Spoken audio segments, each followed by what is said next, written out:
NDA के होने के नाते कि आप एनडीए के हर एक सीट पे और ख़ास तौर पे ऐसे सीट पे जहाँ पर कुछ कन्फ्यूजन है उधर जाकर के आप चीज़ों को क्लियर कीजिए। इस सुझाव को अलग तरीके से वही लोग लेंगे जिनके मन में जो है चोर है, जिनके दाढ़ी में तिनका हो, वैसे ही लोग इसको अन्यथा लेंगे। नई पार्टी के लोग को 37,000 वोट्स आ जाते हैं, जिसमें अधिकांश जो है उनके समाज के वोट गए हैं।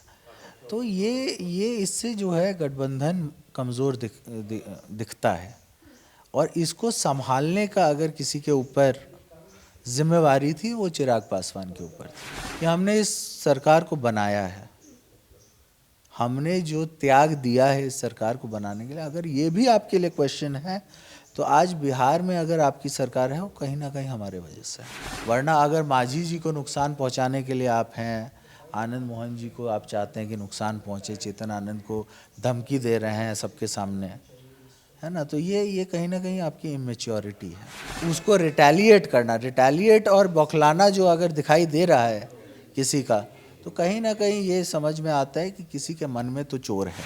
जहाँ कमज़ोरी आएगी, जहाँ कमज़ोरी दिखाई देगी, ये गठबंधन का धर्म है कि उस कमज़ोरियों को सामने रख दिया जाए ताकि उस कमज़ोरी को जो है सुधार लिया जाए। नमस्कार, दर्श न्यूज़ देख रहे हैं आप और मैं हूं आपके साथ दक्षा प्रिया।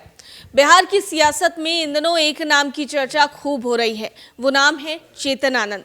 कारण है कि पिछले दिनों जिस तरीके से पूर्व सांसद आनंद मोहन ने चिराग पासवान पर तंज कसा और कई सारे सवाल उठाए, इसके ठीक बाद बिहार विधानसभा में शिवहर से विधायक चेतन आनंद ने भी कई सारे सवाल उठाए हैं और आज भी चेतन आनंद सुर्खियों में रहे। इस वक्त बातचीत करने के लिए एक्सक्लूसिवली हमारे साथ चेतन आनंद जी मौजूद है। चेतन जी, इन दिनों आप काफी चर्चा में, क्योंकि कारण है कि एनडीए में आप बता रहे कि चिराग पासवान है ही नहीं। देखिए, हमने सुझाव, पिताजी ने भी सुझाव दिया था कि अपने स्टैंड को क्लियर किया जाए। बीच मझधार में कोई स्टैंड नहीं लेता है, या फिर आप इस तरफ हैं या उस तरफ हैं, और पिक एंड चूज़ की पॉलिसी जो है कि हम मांझी जी के यहाँ नहीं जाएंगे, हम शिवहर नहीं जाएंगे, हम इधर नहीं जाएंगे, हम उधर नहीं जाएंगे, और हम अपने हिसाब से जाएंगे। जहाँ पर लोग आपकी मांग कर रहे हैं, लोग आपके लिए देख रहा है, राह देख रहा है कि भाई वो आएंगे, तो उनके लोग जो इधर उधर हो रखे हैं चुनाव में, वो लोग भी जो है एकजुट होकर के एनडीए के पाले में वोट करेंगे। यही लोगों को उम्मीद होती है, यही एक चीज़ होता है लोग जो एक्सपेक्ट करते हैं। और अगर आप किसी मतलब आप अपने आप को नेता मानते हैं तो यह आपका धर्म भी है एनडीए के होने के नाते कि आप एनडीए के हर एक सीट पे और ख़ास तौर पे ऐसे सीट पे जहाँ पर कुछ कन्फ्यूजन है उधर जाकर के आप चीज़ों को क्लियर कीजिए। लेकिन इस सुझाव को अलग तरीके से वही लोग लेंगे जिनके मन में जो है चोर है, जिनके दाढ़ी में तिनका हो, वैसे ही लोग इसको अन्यथा लेंगे। और अन्यथा अगर ले रहे हैं तो उनके ऊपर बड़े बड़े क्वेश्चंस जो हैं वो उठते हैं। लगातार चेतन जी ये भी सवाल उठाया जा रहा है, आपने भी आज सेशन के दौरान कहा कि मर्द हैं तो फिर ये बताएं कि वो एनडीए के नेता हैं या नहीं, तमाम इस तरह की बातें हो रही हैं। देखिए, मर्दों का काम होता है कि सामने से आकर के बोलना कि हम इस तरफ हैं या उस तरफ हैं। एक वॉरियर मेंटालिटी अगर आप उसको अदर उसमें लीजिए, है ना, तो वो ये होती है कि जो है साफ है, सीधा है, सपाट है। उलझन में कोई है, अगर कोई है तो वो कहीं ना कहीं अपने आप को भी ठगने का काम कर रहा है। पासवानों के वोट बैंक की भी बात हुई, अगर वो इमामगंज अगर कह लें तो ये भी आप लोगों ने सवाल उठाया।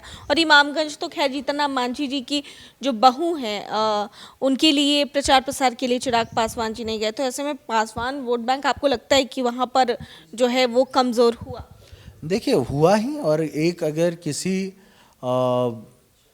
नए पार्टी के लोग को 37,000 वोट्स आ जाते हैं, जिसमें अधिकांश जो है उनके समाज के वोट गए हैं, तो ये इससे जो है गठबंधन कमज़ोर दिखता है और इसको संभालने का अगर किसी के ऊपर जिम्मेवारी थी वो चिराग पासवान के ऊपर थी। उनकी पार्टी की तरफ से भी आज एक ट्वीट किया गया और उसमें साफ तौर से ये कहा गया चेतन जी कि चेतन आनंद जी पहले ये तय कर लें कि वो एनडीए का हिस्सा है या नहीं, या फिर वो एनडीए को मजबूत करना चाहते हैं या एनडीए में दरार लाना चाहते हैं, क्योंकि इस तरह की बातें करके एनडीए में दरार ही आई। नहीं, दरार तो आपने सजेस्टिव पॉलिटिक्स को अगर अदरवाइज लिया तो दरार लाने का काम आप कर रहे हैं, पहली बात। दूसरी बात, ये हमने इस सरकार को बनाया है, हमने जो त्याग दिया है इस सरकार को बनाने के लिए, अगर ये भी आपके लिए क्वेश्चन है तो आज बिहार में अगर आपकी सरकार है वो कहीं ना कहीं हमारे वजह से है।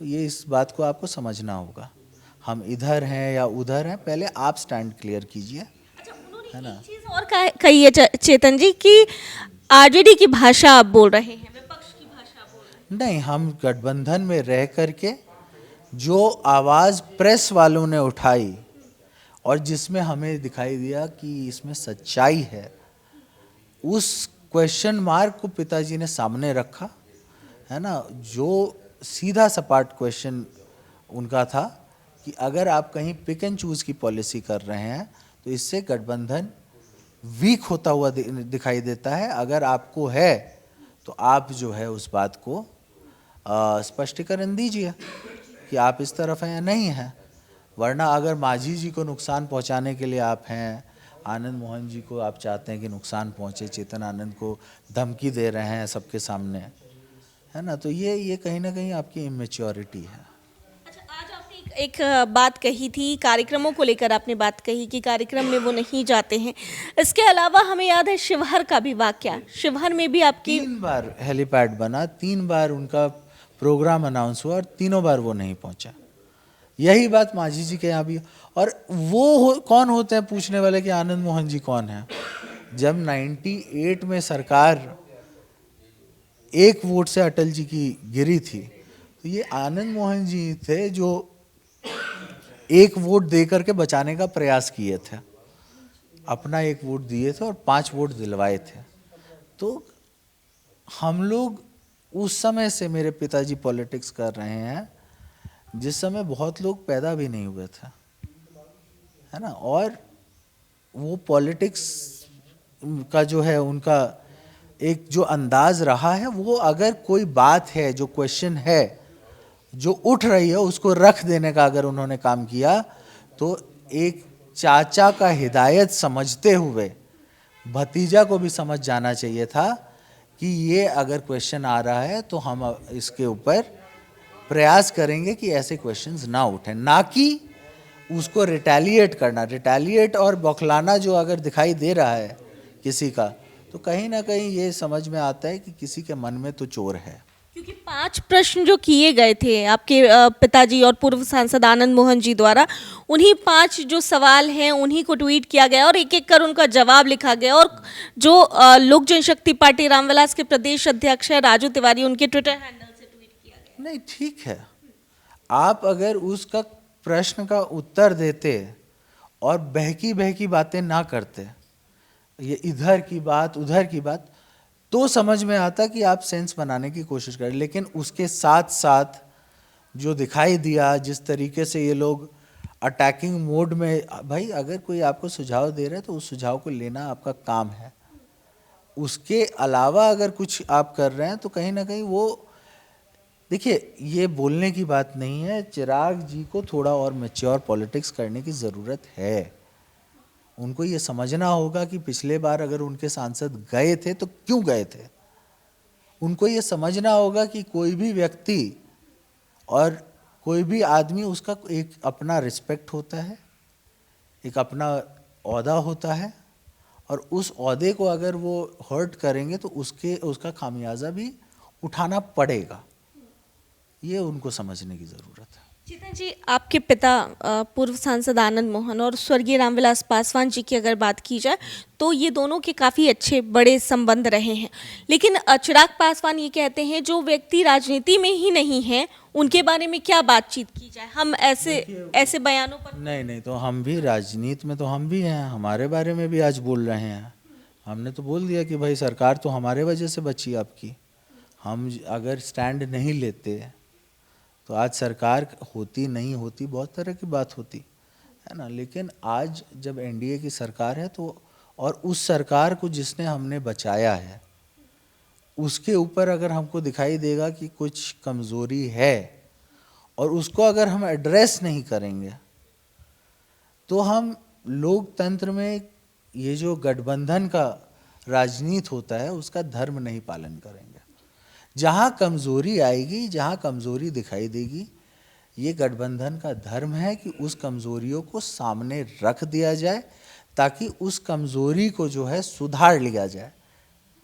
अगर आप सुधार लेते हैं तो बहुत अच्छी बात, अगर आप नहीं सुधार पा रहे हैं और अगर आप उसमें उलझ रहे हैं तो ये आपका मैच्योरिटी दिखाता है कि सामने वाला मैच्योर है कि नहीं है। अच्छा, आपसे अभी चर्चा हो रही थी चेतन जी, अभी कुछ मिनटों पहले ही हमने इस चीज़ की चर्चा की है, वो वाक्य आपसे जानना चाहेंगे।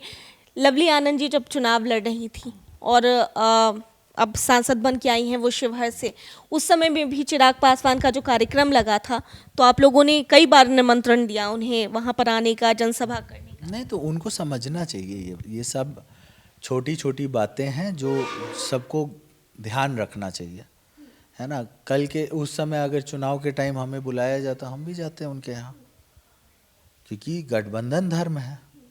हमको अगर बुलाया जाता हम नहीं जाते तो हम गलत होते। आपको बुलाया गया, आप नहीं आते, वो एक अलग विषय है। आप प्रोग्राम दे के नहीं आ रहे हैं, ये दूसरा विषय हो जाता है। एक जगह आपने प्रोग्राम दिया, सारे कन्फर्मेशंस हो गए, हेलीपैड बन गया, उसके बाद आप नहीं आए, तो ये दिखाता है कि मन में मैल तो है। अच्छा, नहीं लग रहा है जातियों की राजनीति ज़्यादा हो रही है? जाति की राजनीति कौन कर रहा है? इसमें तो सिंपल सी बात है कि भाई आपको, ये बिहार है, बिहार में सब कास्ट का कोई ना कोई फेस है। हम बिहार और यूपी का ये राजनीति का जो है एक पहलू है जिसको हम लोग दरकिनार नहीं कर सकते हैं, है ना। और हमने तो इतना ही कहा कि पासवान वोट को अगर टर्न अप कराना था तो चिराग जी को जीतन राम मांझी जी के पार्टी में मतलब उधर जाना ज़रूरी था, मतलब उनके सीट पे जाकर के प्रचार करना ज़रूरी था, लेकिन उन्होंने प्रचार नहीं किया और उसके वजह से खामियाजा हुआ उनको। जो एक उनका एक मूल वोट है चिराग जी का, वो मांझी जी के लिए नहीं जा पाया।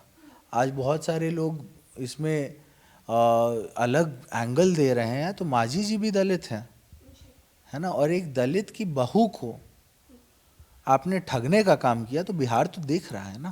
अच्छा, एक प्रश्न लगातार हमारे मन में उठ रहा है और ऐसे दर्शकों के मन में भी उठ रहा होगा, क्योंकि चुनाव को बीते काफ़ी समय हो गए हैं और 23 तारीख को, बीते 23 तारीख को इसके परिणाम भी सामने आ गए हैं। अचानक से पूर्व सांसद आनंद मोहन जी का इस तरह के 5 प्रश्न उठाना अचानक, तो ये कैसे आया? नहीं, ये प्रश्न जो उठाया गया पिताजी ने खुद से उठाया ही होगा और कुछ, और वो बहुत ही मैच्योर पॉलिटिशियन है, एक सीजन्ड लीडर है। और एक सीजन्ड लीडर को अगर दिखाई दे रहा है कि कहीं कुछ गलती हो रही है तो उसे प्रश्न के माध्यम से उसको सुधारा जाए। लेकिन इसको सुधारने की जगह, इसको ठीक करने की जगह अगर कोई इसको अदर वे राउंड कुछ और इसमें निकालने की कोशिश करता है या फिर अपने किए हुए गलतियों को छुपाने की कोशिश करता है, तो ये उसके बुद्धि और विवेक पे है कि वो क्या करना चाहते हैं, है ना। बेशक चिराग जी की पार्टी का स्ट्राइक रेट लोकसभा में 100% रहा होगा, उसमें कोई वो नहीं है, लेकिन 100 में से 100% लोग अगर पिछले बार इनसे भाग गए थे, इनसे अपना नाता तोड़ लिए थे और ये अकेले रह गए थे, तो उसके पीछे भी एक कहानी है।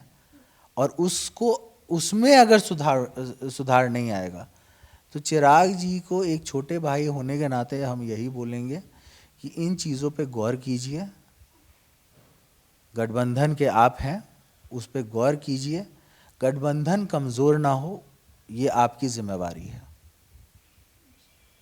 चलिए, तो देख सकते हैं चेतन आनंद जी खास बातचीत इनसे कर रहे थे और जिस तरीके से बिहार की सियासत में इन दिनों चर्चा इनकी हो रही है, तो क्या कुछ कहते नजर आए हैं चिराग पासवान को लेकर, साफ तौर से आपने सुना है कैमरा पर्सन शशि के साथ मैं दक्षा प्रिया, दर्श न्यूज, पटना।